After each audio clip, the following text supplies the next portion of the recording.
өткенде біз міне мына бір бетті құрастырдық, енді бүгін соны жалғастырамыз. Яғни мына бүкіл шаблондарды көріп тұрсыздар ғой, соны бітіретін боламыз. Так, ең алдымен міне мына шаблоннан бастайық. All news деген, бұл жерде біз қайтып жасаймыз. Яғни жаңа HTML құрастырам. Мына былтырғы, яғни шаблоннан кодты ала салып, осы файлға салып қоямыз. Өзгерістер бұл жерде келесідей, яғни мына all news'та, міне осы беті, яғни осы бөлім, мына бөліммен бірдей, тек қана hot news'ты алып тастау керек болып тұр. Яғни hot news'ты іздеп көрейік. Міне осы бөлім, осыны алып тастаймыз.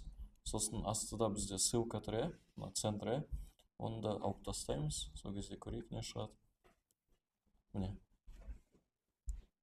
Яғни осы жаңағы сіздерге көрсеткен шаблонның нұсқасы дайын. То есть тез кетеді.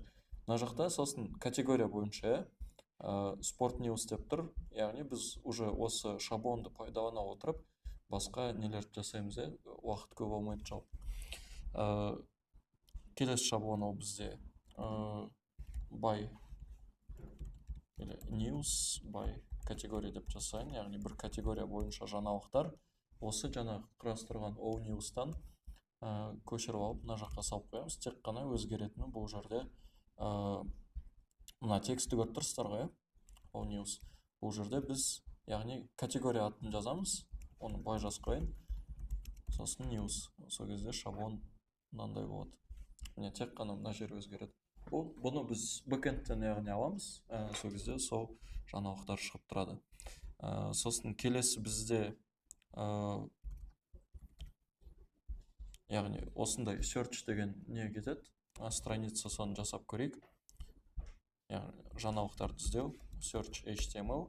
И жаңағы all news'та қандай не тұрды, сол кодты ала салам. И салып қоямын. Тек қана бұл жерде қалай өзгереді.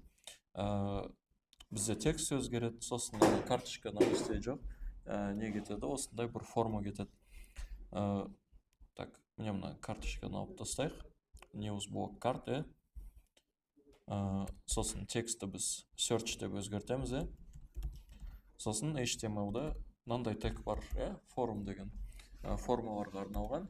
Бізге болашақта action керек болады, және де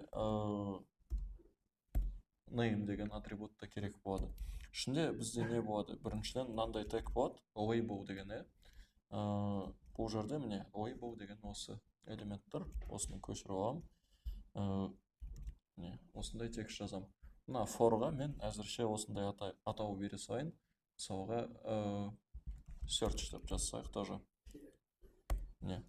Енді бізге input деген тег керек болады. Білесіздер, ол бізде яғни текстті енгізуге арналған өріс болып табылады, форма. Ішінде оның тоже бір несі тұр, тексті, title or description. Оны біз placeholder деген атрибутқа саламыз. Және де қолданушы міндетті түрде жазу үшін біз required деген атрибутты қоя салайық. Яғни бұл жерде бір мәндер болу керек деген сөз. Және де сонда ол бізде кнопка кетеді, яғни button деген тегпен жазамыз. Сосын ішіне search деген текст жазамыз. Және де сұранысты орындаған кезде HTML-да, яғни кнопкада type деген атрибут бар. Егер біз submit дегенді қолданатын болсақ, бұл дегеніміз action'ды көріп тұрсыздар ғой, ішінде жаңағы іздеуге арналған функция тұрады. Сол арқылы, яғни submit орындалады. Егер біз оны жазбасақ, босқа қалады деген сөз. Түсінікті ғой? Енді CSS-ке көшіп өтейік. Так, мына жаққа жазып қояйық. Бізде form деген тег бар, оны былай да жаза берейік сразу. Міне мынау бізде полный форма карточкасы. Оған border радиус берсек болады, 30 пиксель. Сосын түсін жазсайық, ол бізде background color var. Secondary. Сосын бізде label деген тег бар. Кстати, бәрін былай жазып қояйық. Display flex, align items center. Align items керек емес бізге. Flex direction керек, column. Және де әр жаңағы отступ шамамен 14-15 пиксель. Яғни gap қанша болады? 14 немесе 15 пиксель. Сосын бізде label бар, яғни form label деп жазайық. Бұл жерде келесі стильдерді жазамыз, яғни font weight 700 деп жазсайық, осымен негізі жетеді. Сосын бізде не бар? Input. Inputта келесі қасиеттер бар. Ол біріншіден рамканы көріп тұрсыздар ғой, кішкене бір рамка бар. Оның түсі біздің жаңағы псевдоселектор root'та жазылмады, сол үшін соны қоссайық.